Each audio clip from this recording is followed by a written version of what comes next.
Qandakı olan qlükoza hüceyrə içərinə keçərək, hüceyrənin mübadilə proseslərində iştirak edərək ona enerji verir. Yəni, bir hüceyrənin yaşaması üçün çox önəmli bir resursdur. Amma əgər müəyyən səbəblərdən dolayı qan şəkəri insanın bədənində uzun müddət yüksək səviyyədə qalarsa, bu şəkər xəstəliyinin yaranmasına gətirib çıxarır. Ancaq bu xəstəlik adı kimi şirin deyil, xəstəlik qorxulu bir xəstəlikdir. İndi isə sizə izah edəcəyəm nəyə görə. İkinci sualımız bu xəstəliyin ən çox yayılmış tipləridir. Belə ki, tip 1 xəstəliyi var, şəkərli diabet və tip 2 şəkərli diabet var.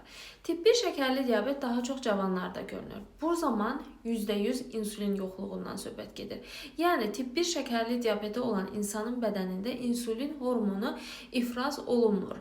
Bu, hər hansısa bir proses nəticəsində genetik amillərlə bağlı olaraq, virus xəstəliklərə bağlı olaraq məhz mədə altı vəzin